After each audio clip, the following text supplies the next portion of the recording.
Hello दोस्तों, समीक्षा अधिकारी के लिए जीके जीएस की इस क्लास में ललित स्टडी 105 यूट्यूब चैनल पर आपका स्वागत है।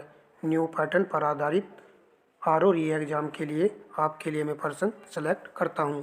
चलिए क्लास को शुरू करते हैं। रुधिर वर्णिका के संबंध में निम्नांकित कथनों पर विचार कीजिए तथा नीचे दिए गए कोड से सही उत्तर चुनिए।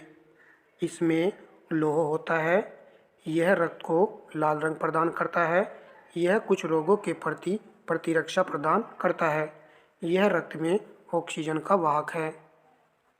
चारों पॉइंट में पॉइंट नंबर 3 यहाँ पर सही नहीं है। रोगों के प्रति प्रतिरक्षा प्रदान करता है WBC। प्रश्न का उत्तर ऑप्शन सी है। 1, 2 एवं 4 यहाँ पर सही है।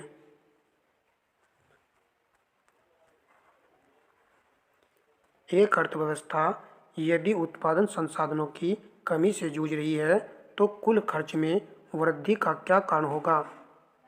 रोजगार और सांकेतिक आय में वृद्धि, उत्पादन और कीमतों में वृद्धि, सांकेतिक आय और कीमतों में वृद्धि, उत्पादन और रोजगार में वृद्धि।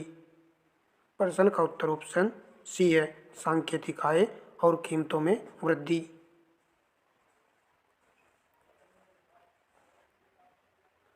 प्रश्न नंबर 3, मालवा के पठार के संबंध में निम्नलिखित कथनों में से कौन सा कथन सही है? यह अरावली तथा विंध्य श्रृंखलाओं के मध्य स्थित है। नर्मदा नदी इसके उत्तरी सीमा का निर्धारण करती है। दोनों कथनों में केवल कथन नंबर 1 यहाँ पर सही है, कथन नंबर 2 यहाँ पर सही नहीं है। नर्मदा नदी इसकी उत्तरी सीमा नहीं, दक्षिणी सीमा का निर्धारण करती है। नेक्स्ट प्रश्न देखते हैं। छोटा नागपुर पठार का सर्वाधिक घना बसा जिला धनबाद क्यों है? उपजाऊ मिट्टी तथा दामोदर से निकाली गई नहरों द्वारा सिंचाई की सुविधा, कोयला, लोहा, अभ्रक, तांबा इत्यादि का पाया जाना, खनन उद्योग का विकास तथा औद्योगिकरण, उपरोक्त सभी। प्रश्न का उत्तर ऑप्शन सी है, खनन उद्योग का विकास तथा औद्योगिकरण। नेक्स्ट प्रश्न देखते हैं। निम्नलिखित वैदिक साहित्य का सही क्रम कूट की सहायता से व्यवस्थित करें। बड़ा ही अच्छा और महत्वपूर्ण प्रश्न है। सबसे पहले आएगा वैदिक संहिताएं, उसके बाद में ब्राह्मण, फिर उसके बाद में आर्णक्य, फिर बाद में आएगा उपनिषद। प्रश्न का उत्तर ऑप्शन सी है, 3, 1, 2, 4। इस तरह के प्रश्न को लंबे समय तक याद रखने के लिए माइंड में छोटी सी ट्रिक सेट कर लेनी होती है। प्रश्न में वैदिक लिखा हुआ है और उत्तर में भी वैदिक शब्द लिखा हुआ है, तो आपको छोटी सी ट्रिक बना लेनी है। वैदिक के बाद में ब्राह्मण आया है तो वेबा आपको सेट कर लेना है, वेबा आर यू। नेक्स्ट प्रश्न देखते हैं। भारत में आपदा प्रबंधन के लिए राष्ट्रीय आपदा प्रबंधन डिवीजन गृह मंत्रालय में एक नोडल डिवीजन है। राष्ट्रीय आपदा प्रबंधन प्राधिकरण का पदेनाध्यक्ष कौन है? प्रधानमंत्री, गृह मंत्री, रक्षा मंत्री, स्वास्थ्य एवं परिवार कल्याण मंत्री। प्रश्न का उत्तर ऑप्शन ए है, प्रधानमंत्री जी राष्ट्रीय आपदा प्रबंधन प्राधिकरण का अध्यक्ष होता है। प्रश्न नंबर 7, भारत में संघीय वित्त आयोग संबंध रखता है। प्रश्न का उत्तर ऑप्शन बी है, राज्यों एवं केंद्र के बीच वित्त से। वित्त आयोग का गठन हम सभी जानते हैं, अनुच्छेद 280 के तहत राष्ट्रपति जी करते हैं प्रत्येक 5 वर्ष पर। प्रश्न नंबर 8, उत्तर प्रदेश का निम्नलिखित में से कौन सा नगर गंगा नदी के किनारे पर अवस्थित नहीं है? प्रश्न का उत्तर ऑप्शन डी है, कौशाम्बी। यह किस नदी के किनारे पर स्थित है? तो ये पॉइंट भी याद रखना है, यमुना नदी के किनारे पर स्थित है। जबकि गाजीपुर, कन्नौज, मिर्जापुर ये सभी गंगा नदी के किनारे पर स्थित नगर हैं। प्रश्न नंबर 9, जनगणना 2011 के अनुसार जनजातियों की जनसंख्या के मामले में प्रथम 3 राज्य हैं। सर्वाधिक जनजाति वाला राज्य मध्य प्रदेश है, उसके बाद महाराष्ट्र है, फिर है ओडिशा राज्य। प्रश्न का उत्तर डी विकल्प है। तो आपको ये 3 क्रम याद रखने हैं। प्रश्न नंबर 10, यदि महासागर का पादप प्लवक किसी कारण से पूर्णतः नष्ट हो जाए तो इसका क्या प्रभाव पड़ेगा? बड़ा ही अच्छा और महत्वपूर्ण प्रश्न है। कार्बन सिंक के रूप में महासागर पर प्रतिकूल प्रभाव पड़ेगा। महासागर की खाद्य श्रृंखला पर प्रतिकूल प्रभाव पड़ेगा। महासागर का जल घनत्व प्रबल रूप से घट जाएगा। निम्नलिखित कूटों के आधार पर सही उत्तर चुनें। इस प्रश्न में कथन नंबर 3 यहाँ पर सही नहीं है। प्रश्न का उत्तर ऑप्शन ए है। केवल 1 और 2 यहाँ पर सही है। आप सभी जानते हो, यदि महासागर में पादप प्लवक पूर्णतः नष्ट हो जाएगा तो कार्बन सिंक के रूप में महासागर पर प्रतिकूल प्रभाव पड़ेगा, खाद्य श्रृंखला पर भी प्रतिकूल प्रभाव पड़ेगा। चलिए नेक्स्ट प्रश्न देखते हैं। महासागरीय धाराओं के विषय में निम्नलिखित कथनों में से कौन सा कथन सही है? ठंडी धाराएं ध्रुवीय अथवा उच्च अक्षांशों से जल को उष्णकटिबंधीय अथवा निम्न अक्षांशों की ओर ले जाती हैं। लेब्राडोर एक गर्म धारा है। सी वाले में देखिए, जिस स्थान पर गर्म और ठंडी धाराएं मिलती है वह स्थान विश्व का सर्वोत्तम मत्स्यसैन क्षेत्र माना जाता है। इन तीनों कथनों में कथन नंबर बी वाला सही नहीं है। लेब्राडोर एक गर्म धारा यहाँ पर लिखा हुआ है, यह गर्म धारा नहीं है। यह कैसी धारा है? यह ठंडी जल धारा है। प्रश्न का उत्तर ऑप्शन डी है। ए और सी सही है।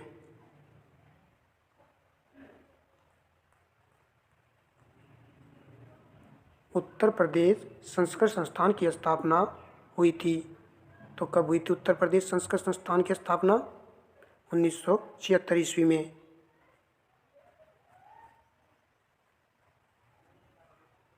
प्रश्न नंबर 13, तांबे के एक टुकड़े को कांच के एक टुकड़े को एक ही तापमान पर गर्म किया गया, उसके बाद स्पर्श करने पर तांबे का टुकड़ा कांच के टुकड़े की अपेक्षा अधिक गर्म लगता है। कारण, तांबे का घनत्व कांच के घनत्व से अधिक है। यहाँ पर कथन भी सही है और कारण भी सही है। क्या ये दोनों एक दूसरे की स्पष्टीकरण व्याख्या कर रहे हैं या नहीं? देखिए, प्रश्न का उत्तर ऑप्शन बी विकल्प है। ए और आर दोनों सही है, परंतु आर ए का सही स्पष्टीकरण नहीं है। प्रश्न से स्पष्ट नजर आ रहा है। प्रश्न नंबर 14, सूची फर्स्ट को सूची सेकंड से सम्मिलित कीजिए। नीचे दिए गए कूट की सहायता से सही उत्तर चुनिए। सूची फर्स्ट में जनजाति है और सूची सेकंड में यहाँ पर क्षेत्र दिए गए हैं।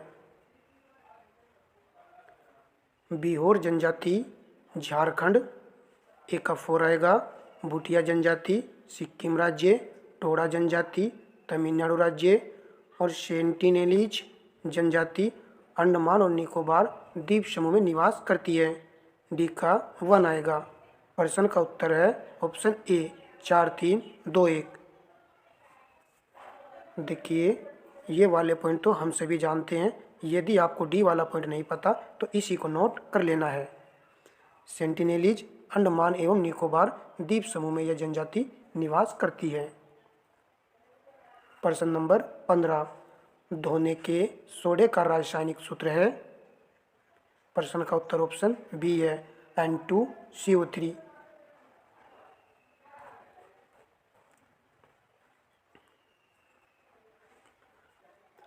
प्रश्न नंबर 16, उत्तर प्रदेश जनसंख्या नीति 2021 से 30 के संदर्भ में निम्नलिखित कथनों में से कौन सा कथन सही है? 11 जुलाई 2011 को इस नीति का अनावरण किया गया। इस नीति के तहत राज्य में कुल प्रजनन दर TFR को वर्ष 2035 तक 2.1% करने का लक्ष्य रखा गया है। प्रश्न में केवल कथन नंबर 1 यहाँ पर सही है। कथन नंबर 2 सही नहीं है। इसी तरह का प्रश्न मैंने आपको करा था और बताया था कि सभी पॉइंट इम्पोर्टेंट है, शायद आपके याद आ रहा होगा जो कंटिन्यू वीडियो वॉच कर रहे हैं। 2.1 करने का लक्ष्य 2035 के स्थान पर क्या आएगा, 2026 तक यह लक्ष्य रखा गया है। और एक पॉइंट हो रहा है, 2030 तक यह लक्ष्य कितना रखा गया था, उस वाले प्रश्न में यह पॉइंट दिया गया था 1.9%। तो दोनों पॉइंट को आपको याद कर लेना है। 2026 तक 2.1 और 2030 तक 1.9% लक्ष्य रखा गया है। उत्तर प्रदेश जनसंख्या नीति 2021 से 30 के संदर्भ में। और जीवन प्रत्याशा भी मैंने आपको बताई थी, कितनी है, 69 वर्ष।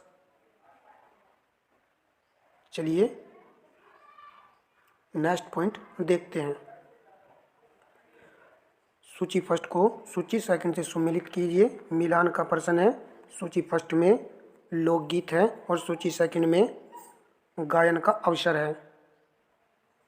क्षेत्रीय लोकगीत यह है मौसमी गीत है, 1 का 4 आएगा। कजरी विवाह एवं मौसमी गीत है, बी का 3 आएगा। रसिया ब्रज का लोकगीत है, डी का 2 आएगा। सोहर संस्कार गीत है, तो डी का यहाँ पर 1 आएगा।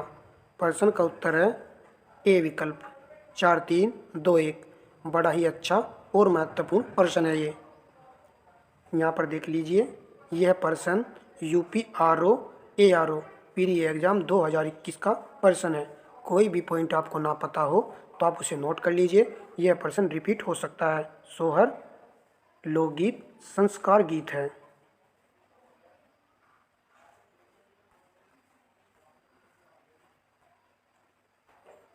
अर्जुन बांध नहर से उत्तर प्रदेश का लाभवंती जिला है। प्रश्न का उत्तर ऑप्शन डी है, हमीरपुर जिला। यह अर्जुन बांध नहर से लाभवंती जिला है। प्रश्न नंबर 19, वर्धत पाषाण स्मारकों की पहचान की गई है। सन्यासी गुफाओं के रूप में, मृतकों को दफनाने के स्थान के रूप में, मंदिर के रूप में, उपर्युक्त में से कोई नहीं। व्रत पाषाण स्मारकों की पहचान की गई है मृतकों को दफनाने के स्थान के रूप में। सूची फर्स्ट को सूची सेकंड से हमें यहाँ पर सम्मिलित करना है। मिलान का प्रश्न है। गुप्त काल में देवगढ़ मंदिर का निर्माण हुआ था, यह उत्तर प्रदेश के ललितपुर जिले में है। प्रश्न मैंने आपको ये भी कराया था, शायद आप जानते भी होंगे। चंदेल, ये तो अच्छा प्रश्न है। खजुराहो, बी का 3 आएगा। चालुक्यों की राजधानी थी बादामी, सी का 1 आएगा। पल्लव से संबंधित है पनमेले, डी का 2 आएगा। प्रश्न का उत्तर 4 3 1 2, ए विकल्प राइट आंसर है। प्रश्न नंबर 21, निम्नलिखित राज्यों पर विचार कीजिए। अरुणाचल प्रदेश, हिमाचल प्रदेश, मिजोरम। उपर्युक्त राज्यों में से किसमें उष्णकटिबंधीय आर्द्र सदापर्णी वन होते हैं? आर्द्र सदापर्णी वन कहाँ पाया जाता है? आर्द्र सदापर्णी वन पाए जाते हैं अरुणाचल प्रदेश में और मिजोरम में। हिमाचल प्रदेश में नहीं पाए जाते हैं। प्रश्न का उत्तर ऑप्शन सी है, केवल 1 और 3 यहाँ पर सही है।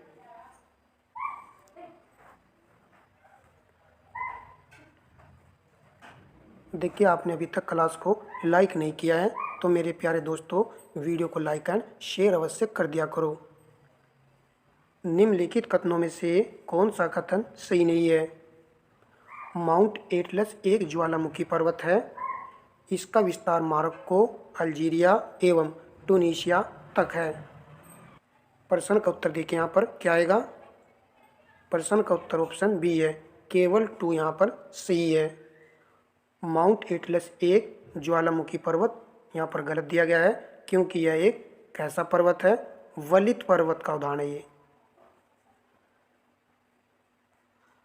नेक्स्ट प्रश्न, नीचे दो वक्तव्य दिए गए हैं, एक को कथन, दूसरे को कारण कहा गया है।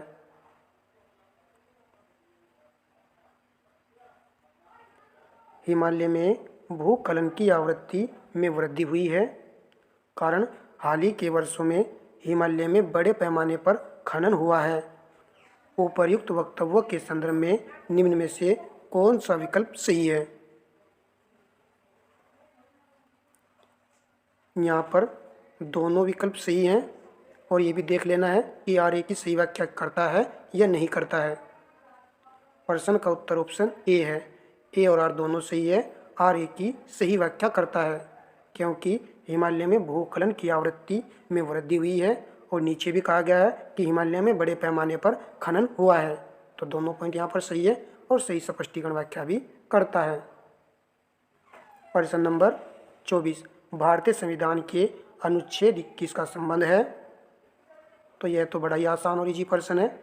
जीवन के अधिकार से ए विकल्प प्रश्न का राइट आंसर है। देखिए, जब प्रश्न हमसे आते हैं तो वो हमको आसान लगने लगते हैं, परंतु आरओ का जो पेपर पैटर्न था वो इसी प्रकार का था। इसी प्रकार हम आपके लिए प्रश्न सेलेक्ट भी कर रहे हैं ताकि इस बार आरओ का एग्जाम आसानी से निकल सके। प्रश्न नंबर 25, निम्नलिखित युग्मों में से कौन सा सही सुमेलित नहीं है?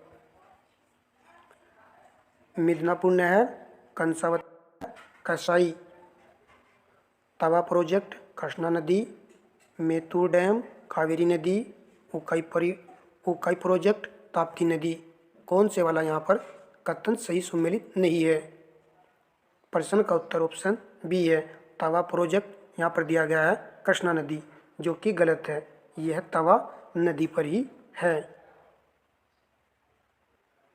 नेक्स्ट प्रश्न देखते हैं। यह भी मिलान का प्रश्न है। सूची फर्स्ट को सूची सेकंड से हमें यहाँ पर सुमेलित करना है। प्रश्न को देख लीजिए। UP RO man exam special 2010 और यूपी आरओ ये भी मेंस एग्जाम 2014 में पूछा गया है। रिपीट प्रश्न है। बड़ा ही अच्छा महत्वपूर्ण प्रश्न है ये भी। सोनभद्र, चूना पत्थर, यहाँ पर 4 लिख दीजिए एक स्थान पर। इलाहाबाद, सब जानते हैं शीशे वाली बालू यहाँ पर पाई जाती है। ललितपुर जिले में तांबा, सिक्का 2 आएगा।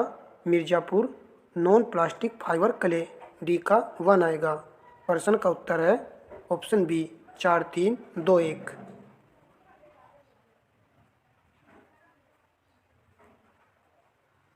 प्रश्न नंबर 27, संसार के अधिकांश महानगर तटीय क्षेत्रों में अवस्थित हैं।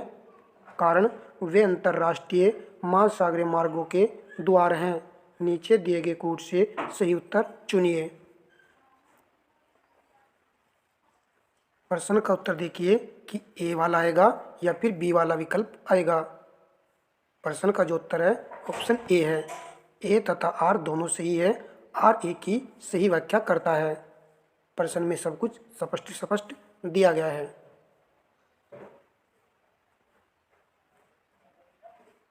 प्रश्न नंबर 28, भारत में निम्न में से किस क्षेत्र में मृदा अपरदन की गंभीर समस्या है? प्रश्न का उत्तर ऑप्शन बी विकल्प है। शिवालिक पहाड़ियों के पाद क्षेत्र में मृदा अपरदन की समस्या गंभीर है।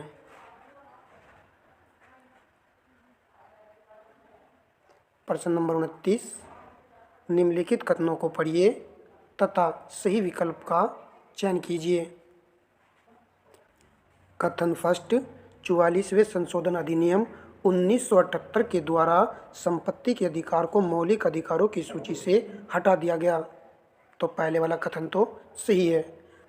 संपत्ति के अधिकार को संविधान के भाग 12 में अनुच्छेद 301 के तहत विधिक अधिकार बना दिया गया। तो कथन नंबर 2 भी सही है। प्रश्न का उत्तर ऑप्शन सी है। कथन फर्स्ट एवं कथन सेकंड दोनों ही सही हैं।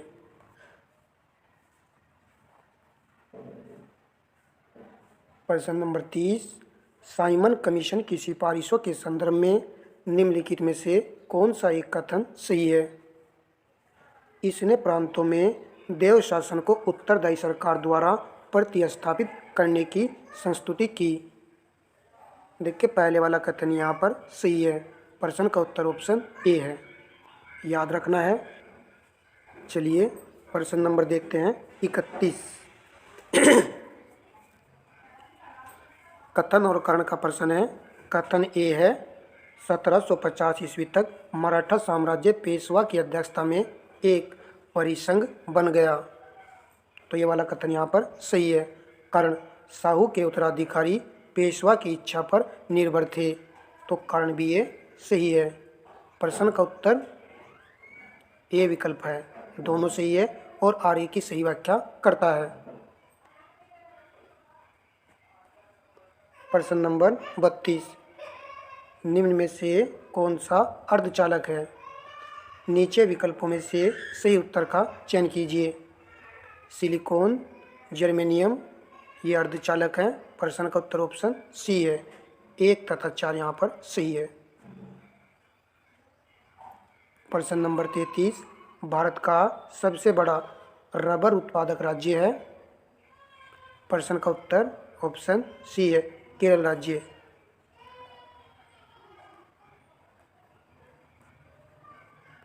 प्रश्न नंबर 34। उत्तर प्रदेश में कुओं द्वारा सर्वाधिक सिंचाई किस क्षेत्र में की जाती है? पश्चिमी उत्तर प्रदेश।